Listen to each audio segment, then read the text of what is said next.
हाँ भाई second year. तो आप लोग जरा ध्यान दीजिए, यहाँ हम लोगों ने बात की आपकी सलाइवरी ग्लैंड से, ठीक है। अब हम लोग बात करेंगे आपके फंक्शन ऑफ सलाइवरी। फंक्शन तो आप लोग जानते ही होंगे, सलाइवा का क्या रहता है, क्या होता है?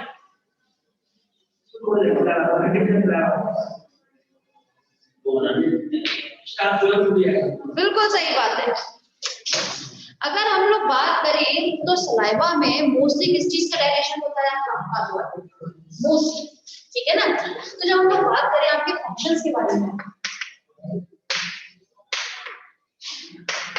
फंक्शन ऑफ सलाइवरी, तो ये हमेशा आपके स्टार्च को, स्टार्च किसमें प्रेजेंट होगा, आपके फूड स्टफ में, ठीक है ना।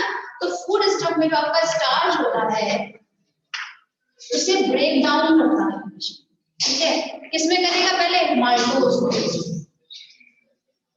माल्टोज, माल्टोज की अगर हम क्लास बात करते हैं तो ये हमेशा होता है आपका डाइसैकेराइड, है ना।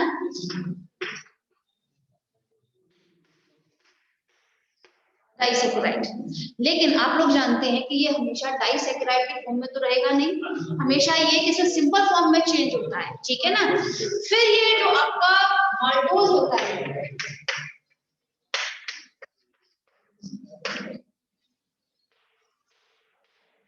इस पर एक एंजाइम काम करता है, that is a very nice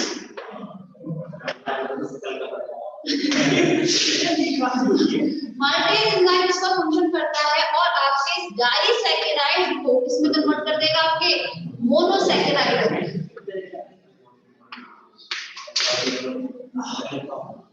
ठीक है। मोनोसैकेराइड कौन सा होता है आपका, ग्लूकोज, ठीक है। आप लोग जानते हैं ग्लूकोज की हम लोगों से एनर्जी मिलती है भाई, ग्लूकोज का तो आगे चलकर क्या होगा, ग्लाइकोलाइसिस में प्रोसेस होगा, आफ्टर दैट आपके क्रैश साइकिल में जाएगा। अगर आपकी एरोबिक कंडीशन है तो एनारोबिक होगी तो क्या होगा उसमें, बिल्कुल सही बात है, लैक्टिक एसिड में कन्वर्ट होता है किसके थ्रू, अगर हम बात करें तो अगर ये आपकी एनारोबिक कंडीशन हो जाएगी, देखिए आपके सिलेबस में नहीं है फिलहाल, सेक्शन सी में बताया जाएगा। तो अगर ग्लूकोज को अगर हम कन्वर्ट करते हैं सबसे पहले किसमें, ग्लाइकोलाइसिस, ठीक है। ग्लाइकोलाइसिस के बाद अगर आपके पास दो कंडीशन हो जाएंगी, तो आपके पास कौन सी होगी, एरोबिक, हाँ मतलब ठीक है, ऑक्सीजन की उसमें प्रेजेंस में या फिर उसके एब्सेंट, एनारोबिक कंडीशन है। अगर आपकी एरोबिक कंडीशन जैसे कि हम लोग, ठीक है, तब हो जाएगा सीधे किसमें, क्रैश साइकिल, ठीक है, समझ में आया होगा। लेकिन अगर आपकी कंडीशन कैसी है, एनारोबिक है, तब इस पर फंक्शन करते हैं आपके यीस्ट, और यीस्ट क्या काम करते हैं, फर्मेंटेशन, ठीक है ना। तब आपके पास फर्मेंटेशन के बाद आपका बनेगा लैक्टिक एसिड, समझ में आया, और उसमें से फिर एनर्जी रिलीज करते हैं अपनी यीस्ट अपने। लेकिन हम लोग अगर बात करेंगे तो एक ग्लूकोज मॉलिक्यूल से, जैसे पहले बताया था, हमें एनर्जी किस फॉर्म में मिलती है, एटीपी के फॉर्म में मिलेगी। ग्लूकोज का बाद में अगर हम देखेंगे तो कितने एटीपी मिलते हैं, 38 मॉलिक्यूल्स ऑफ एटीपी। कोई परेशानी, समझ में आया। तो अब यहाँ पर हमारे पास ग्लूकोज आ चुका है, ग्लूकोज फिर आगे क्या होगा, ब्रेक डाउन होगा आपके एटीपी मॉलिक्यूल्स, जिससे हमें फिर एनर्जी मिलेगी, ठीक है ना। तो हमारा जो फूड स्टफ था हम लोग डायरेक्ट उसको यूज नहीं कर सकते अपने एनर्जी के लिए, पहले उसको हमें ब्रेक डाउन करना पड़ता है सिंपल फॉर्म में। सिंपल फॉर्म मतलब मोनोसैकेराइड, मोनोसैकेराइड से फिर वो ब्रेक डाउन होता है हमारे किसी माइटोकॉन्ड्रिया की मेम्ब्रेन में, है ना, इनर मेम्ब्रेन में होता है ना क्रैश साइकिल, तो और बाकी आपके साइटोप्लाज्म में होते हैं, ठीक है। तो जब हम लोग बात करें तब रहेगा लास्ट में क्या मिलेगा, 38 मॉलिक्यूल्स ऑफ जिसमें एनर्जी, ठीक है ना। हम इतना क्यों पढ़ रहे हैं, एनर्जी के लिए पता होना चाहिए, ठीक है, कि इस ग्लूकोज का फिर आगे होगा क्या। चलिए तो क्लास अगर हम लोग बात करें कैसे, इसका यही फंक्शन होता है सलाइवा का। अच्छा लिखना था लिखिए लिखिए लिखिए लिखिए,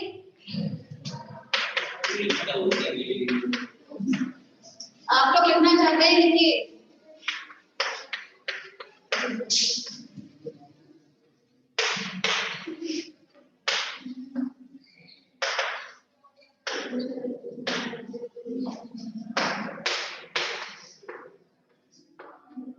पे चाहे नीचे आप अपना चाहें बैक्टीरिया नहीं है।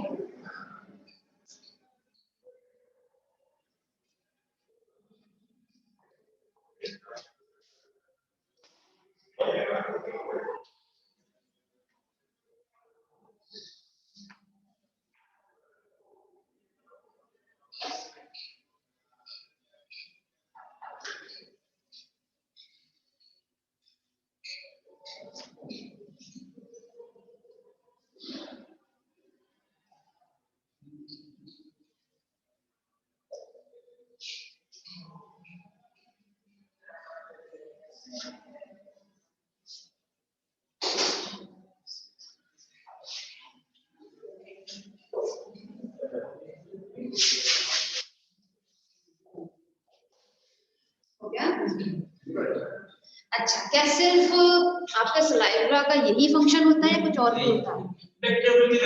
अरे कुछ लड़कियों को ही बोलने का मौका दीजिए भाई, लेडीज फर्स्ट, कुछ कुछ तो बताइए आप लोग।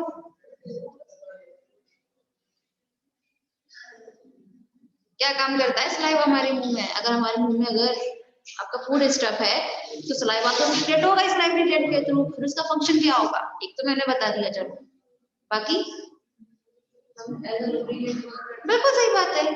ये हमारे जो हमारा फूड स्टफ होता है उसको कैसा बना देता है? म्यूकस बना देता है ये, है ना, और थोड़ा मॉइस्ट करके रखता है और बिल्कुल सही बात है, प्रिवेंट करता है। किससे किससे प्रिवेंट करेगा ये? आप लोग जानते हैं कि हमारे एनवायरनमेंट में बहुत छोटे छोटे बैक्टीरिया वगैरह रहते हैं, ठीक है, तो आपके सलाइवा में एक स्पेशल टाइप का एंजाइम प्रेजेंट होता है जिसे हम बोलते हैं लाइसोजाइम, ठीक है ना। तो लाइसोजाइम एंजाइम बोलते हैं, वो क्या काम करेगा? बैक्टीरिया की जो सेल वॉल होती है, ठीक है, उसको डैमेज कर देगा, ठीक है।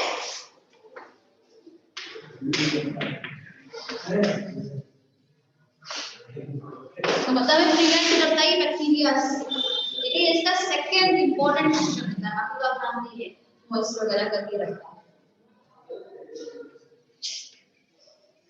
ठीक है, हो गया।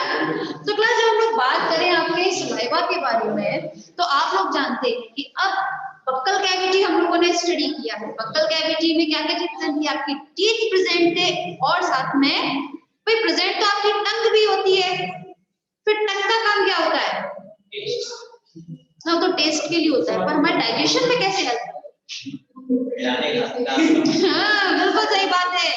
ये एक जगह से दूसरी जगह को ऐसे फूड स्टफ को थोड़ा सा उसको ऐसे खेलती है उसके साथ, इसको थोड़ा सा हमारे दांतों के नीचे उसको बार बार लेकर आती है मेस्टिकेशन के लिए, ठीक है ना। चलिए अब हम लोग बात करेंगे क्लास, अब हम बात करेंगे अभी सलाइवा के सीक्रेशन को कौन कंट्रोल करता है?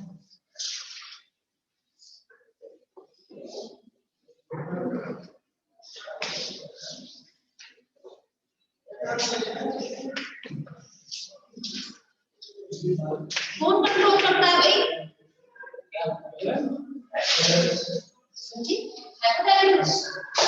अगर हम बात करें क्लास कंट्रोल ऑफ सलाइवा, ठीक है, तो उसे कंट्रोल करते हैं नर्वस सिस्टम के कंट्रोल, ठीक है ना। नर्वस सिस्टम में भी अगर हम लोग बात करें तो आप लोग जानते हैं कि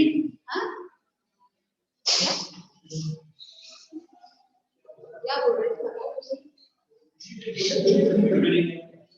ट्यूबरी ग्लैंड, नहीं,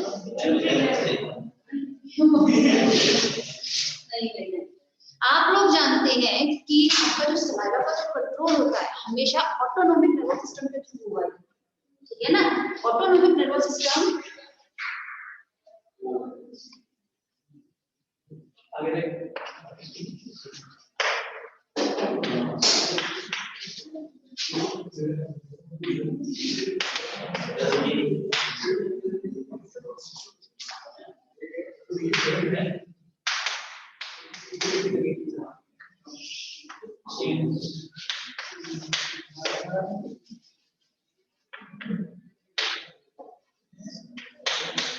सिंपैथेटिक और बिल्कुल सही बात है।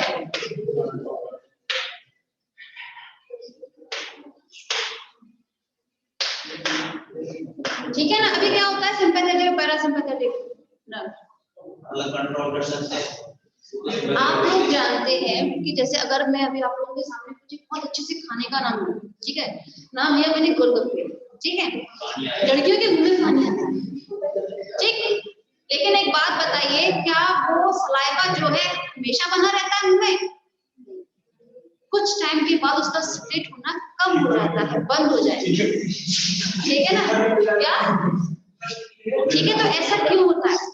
ये जो कंट्रोल हुआ है ना सलाइवा के बारे में, ये सिर्फ और सिर्फ ऑटोनोमिक नर्वस सिस्टम की वजह से, ठीक है ना। मैंने अभी नाम लिया, आपके मुंह में जो पानी आया, जो आपने क्या हुआ था, जो पानी का आना था नर्वस सिस्टम पहले तक, फिर धीरे धीरे उसका सलाइवा का सीक्रेशन धीरे धीरे कम होने लगता है। किसकी वजह से कम हुआ था? पैरासिम्पैथेटिक। समझ में आया इन दोनों का मतलब, है ना।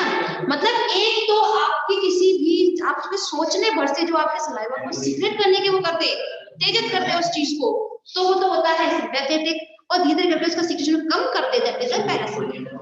समझ में आया? कोई परेशानी नहीं। अच्छा क्लास हम लोग ये सब पढ़ रहे हैं डाइजेशन, तो टाइम हो गया हम लोग पढ़ रहे हैं ये डाइजेशन। आप लोग टाइप्स जानते हैं डाइजेशन के? कितने टाइप्स के डाइजेशन होते हैं? राइट, टाइप्स भी तो पता होनी चाहिए, जनरली बार बार पूछा जाता है। वो तो आपका प्रोसेस में चला जाएगा, प्रोसेस ऑफ डाइजेशन में। लेकिन यहाँ जब बात की जाए types of digestion, that is the two types of digestion of digestion, ठीक है। फर्स्ट होता है आप लोगों का, अच्छा कुछ बोल रहे थे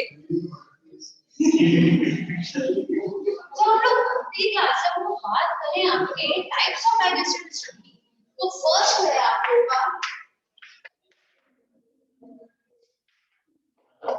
intracellular digestive system and extracellular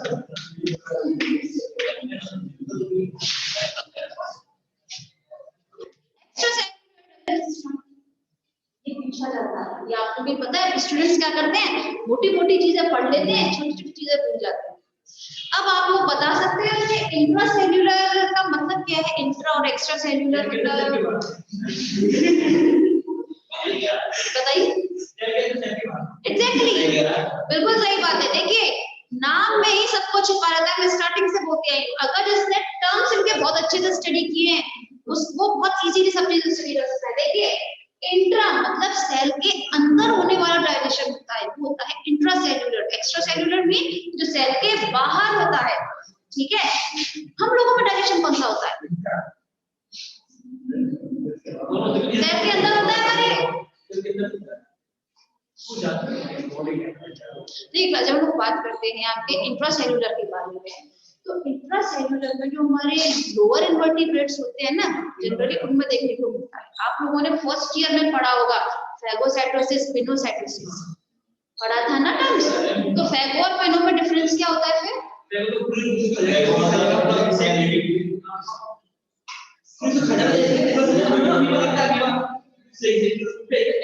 अच्छा, और पिनोसाइटोसिस मतलब? एक सेकेंड, मैं आप लोगों को डिफरेंस बताती हूँ। जब इनका फूड स्टफ थोड़ा सा सॉलिड स्टेट में होगा, ठीक है ना, तो वो हमेशा जाता है फैगोसाइटोसिस। जैसे हमारे पैरासाइट, ठीक है, हमारे ल्यूकोसाइट जो है क्या काम करते हैं, वो फैगोसाइटोसिस की प्रोसेस करते हैं बैक्टीरियाज पर, किसी पैरासाइट, राइट। तो जब आपका फूड स्टफ, मैं आपकी बात नहीं करी, मैं लोअर इन्वर्टिब्रेट्स की अगर या फिर अपने लिम्फोसाइट्स की अगर बात किया जाए, तो उसमें क्या देखते हैं, अगर आपका फूड स्टफ जो है कैसा है, थोड़ा सॉलिड स्टेट में है, तो वहां पर होगा आपका फैगोसाइटोसिस। लेकिन अगर आपका फूड स्टफ थोड़ा सा लिक्विड स्टेट में होगा, तो वहां पर प्रोसेस होती है आपकी पिनोसाइटोसिस। ये डिफरेंस है, बेसिक डिफरेंस है, ठीक है। ये जो आपके बेसिक मॉलिक्यूल्स होते हैं ना, कि उस चीज के डिपेंड करता है। दूसरी खास बात, अब डाइजेशन होता है तो ऑब्वियसली सी बात है इसमें डाइजेस्टिव ग्लैंड भी प्रेजेंट होगी। तो डाइजेस्टिव ग्लैंड किससे मिलता है हमें? अब वही एक बात बताइए, जब डाइजेशन में बता रही हूँ टाइप्स ऑफ डाइजेशन, आपके इंट्रासेल्युलर में तो फैगोसाइटोसिस में आपके किसके थ्रू होता है भाई डाइजेशन? अगर होता है तो किसके थ्रू होता है? एग्जैक्टली, लाइसोसोम जो होता है वो आपके फूड स्टफ के साथ जुड़ता है, उस वैक्यूल के साथ जुड़ता है, क्या बनाता है? फैगोसोम, पिलोसोम। कुछ याद आया? गुड, याद आ गया, अच्छी बात, ठीक है। एक्स्ट्रा सेल्यूलर, ये क्या होता है भाई? जो सेल के बाहर होता है, ठीक है। अगर हम लोग बात करें तो हम लोगों में जो प्रेजेंट होता है ना डाइजेस्टिव एक्स्ट्रा सेल्यूलर, ठीक है ना। एक्स्ट्रा सेल्यूलर डाइजेस्टिव सिस्टम का मतलब होता है इसमें आपकी पूरी एलिमेंट्री कैनाल आ जाती है। आप लोग कभी भी देखते हैं लोअर आपके जो वर्टिब्रेट्स होते हैं उनमें कभी भी एलिमेंट्री कैनाल प्रेजेंट नहीं होती। मैं लोअर की बात कर रही हूं, क्रस्टेशियंस वगैरह में तो हो गई, लेकिन लोअर इन्वर्टिब्रेट में प्रेजेंट नहीं होती। समझ में आई? तो जितने भी आपके वर्टिब्रेट्स होते हैं उसमें कौन से टाइप का डाइजेस्टिव सिस्टम देखने को मिलता है? That is the extra cellular.